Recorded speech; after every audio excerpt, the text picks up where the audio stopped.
یعنی نہ صرف یہ کہ مشرکین ان بتوں کی عبادت کرتے تھے، بلکہ ان کو اللہ کی بارگاہ میں شفیع بھی مانتے تھے۔ اس لیے اللہ تبارک و تعالی نے فرمایا کہ اللہ کے سوا کوئی ہستی ایسی نہیں جو کسی کی بگڑی بنا سکے یا اسے کوئی فائدہ پہنچا سکے۔ اللہ نے یہ فرما دیا کہ بتوں کا شفیع ہونا یا کسی شفیع کا مستحق عبادت ہونا، یہ دونوں باتیں غلط ہیں اور بے اصل، کوئی حقیقت نہیں ہے ان کی۔ کیا کہا تھا؟ اللہ نے فرمایا اس آیت نمبر 18 میں کہ وہ اللہ کے سوا جن کی عبادت کرتے ہیں ما لا یضرہم ولا ینفعہم، وہ نہ ان کو ضرر پہنچا سکتے ہیں نہ نفع پہنچا سکتے ہیں۔ تو پتہ یہ چلا کہ ضار اور نافع، ضرر پہنچانے والی اور نفع پہنچانے والی ذات صرف اللہ کی ہے۔ اور اس آیت، اس صورت کے جو 4 موضوعات تھے ان میں ایک یہ تھا، یہ آ گیا۔ پھر فرمایا وَيَقُولُونَ هَؤُلَاءِ شُفَعَاؤُنَا عِندَ اللَّهِ، وہ یہ کہتے ہیں کہ یہ اللہ کے پاس ہمارے سفارشی ہیں۔ یعنی ایک تو بتوں کی عبادت کر کے شرک کرتے تھے، دوسرے ان بتوں کو اللہ کے یہاں شفیع سمجھتے تھے، شفاعت کرنے والا۔ فرمایا یہ دونوں باتیں بالکل غلط ہیں۔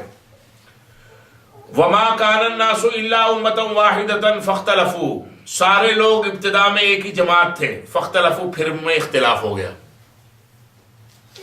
سب پہلے ایک ہی ہوتے ہیں، پھر ایک بدمعاشی کرے گا، دوسرا کرے گا، 4 کریں گے، الگ الگ ہوگا۔ فاختلفوا، ان میں اختلاف ہو گیا۔ فاختلفوا، پھر وہ جدا جدا ہو گئے۔ سب پہلے ایک ہی ہوتے ہیں، بھائی بھی ایک ہی ہوتے ہیں، 6-7 بھائی ہوتے ہیں، ایک ہی ہوتے ہیں، وہ ایک ہی پلیٹ میں کھا رہے ہیں۔ پھر ایک کی شادی ہوئی، پھر دوسرے کی شادی ہوئی، پھر گڑبڑ شروع ہو گئی، گڑبڑ والی آ گئی۔ اصل گڑبڑ یہ جو ہے نا شادولہ خود کرتا ہے اور عورتوں کو ٹھوک دیتا ہے، اصل بات یہ ہے۔ تو سب ایک تھے، فاختلفوا، بیگم آئی تو سب الگ الگ ہو گئے، اب گزارا نہیں ہو رہا یہاں، اس کی آمدنی کم ہے، ہمارے زیادہ، ہمارے بچے اسٹریچ کے لیے زیادہ جگہ چاہیے۔ ٹھیک ہے، فاختلفوا، یہ بھی اللہ تعالیٰ کا یعنی اللہ کی حکمت ہے۔ سورہ، کون سی سورت ہے؟ سورہ ہود میں اللہ نے فرمایا وَلَوْ شَاءَ اللَّهُ لَجَعَلَ النَّاسَ أُمَّةً وَاحِدَةً وَلَا يَزَالُونَ مُخْتَلِفِينَ، اللہ تعالیٰ چاہتا تو تم سب ایک ہی ہوتے، تمہارے درمیان اختلاف ہی نہیں پڑتا۔ پتہ چلا کہ اگر اختلاف آن دا بیس آف سنسیئرٹی ہے اور اخلاص کی بنیاد پہ ہے تو وہ رحمت ہے، اختلاف امتی رحمت۔ لیکن اگر اس اختلاف کے پیچھے پرسنل ایجنڈا ہے، بدماشی ہے، تعصب ہے، تنگ نظری ہے، سمجھے، اور خباثت ہے، تو وہ سمجھ لیں کہ وہ پھر ابلیسی اختلاف ہے۔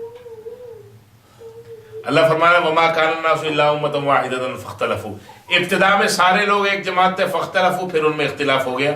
ولولا كلمة سبقت من ربك لقضي بينهم فيما فيه يختلفون، اگر آپ کے رب کی طرف سے یہ بات پہلے سے طے نہ ہو چکی ہوتی کہ ان کے درمیان ان باتوں کے بارے میں فیصلہ کیا جا چکا ہوتا تو وہ اس میں اختلاف کرتے۔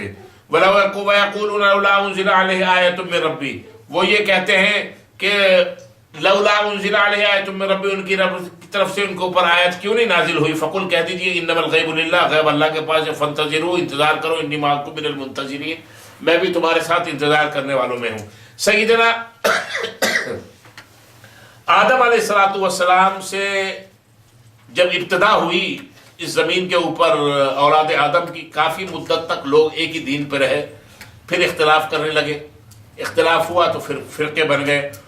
ان میں سے سب سے پہلے اختلاف یہ ہوا کہ کچھ لوگوں نے سیاروں کے انسانی زندگی پر، ستاروں کے اور سیاروں کے انسانی زندگی پر اثرات کو تسلیم کیا کہ بھئی ستاروں ہوتے ہیں یا نہیں ہوتے ہیں، یہ ایک الگ بحث ہے، اور اس بحث میں پڑھنے کے لیے نماز روزے کا طریقہ آتا نہیں، سیاروں ستاروں کے ذائچے لے کے بیٹھ گئے، تو وہ ابھی بحث ہی نہیں ہے کہ آیا ہوتے ہیں یا نہیں ہوتے ہیں۔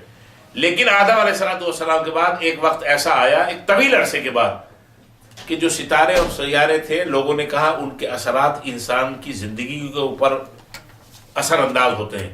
آہستہ آہستہ یہ عقیدہ اور بھی ان کے یہاں جڑ پکڑتا گیا، تو وہ ان ستاروں اور سیاروں کی پھر پوجا کرنے لگے، ان کے پجاری بن گئے۔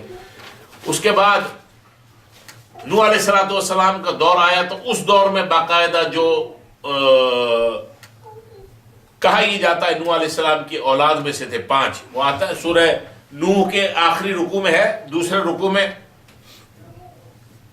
5 بزرگوں کا ذکر آتا ہے۔ جب وہ اس دنیا سے رخصت ہو گئے تو ان کے مجسمے بنا لیے، جیسے آج بھی ایسا کرتے ہیں، بہت سے کسی بزرگ کے فوٹو لگا دیے، اس کے اوپر پھول لگاتے ہیں، یہ سب یہ وہی تو پھر طریقہ ہے۔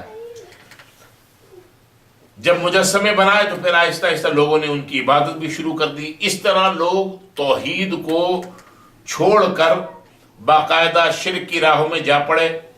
سابقہ امتوں کی طرح امت محمدیہ میں بھی بعض لوگ ایسے ہیں کہ بہت سے مومن ہیں، بہت سے کافر ہیں، بہت سے مختلف خیال اور مختلف انداز رکھنے والے ہیں، لیکن باقاعدہ اور باضابطہ امت محمدیہ کی یہ لوگوں میں جو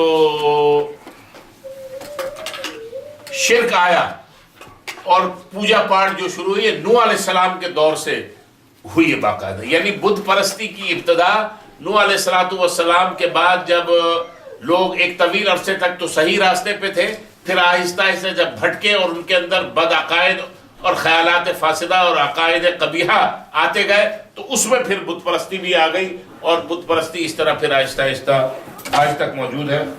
صدق اللہ العظیم، سبحانک اللہم و بحمدک، نشہد ان لا الہ الا انت، نستغفرک و نتوب الیک، صلی اللہ علیہ وسلم۔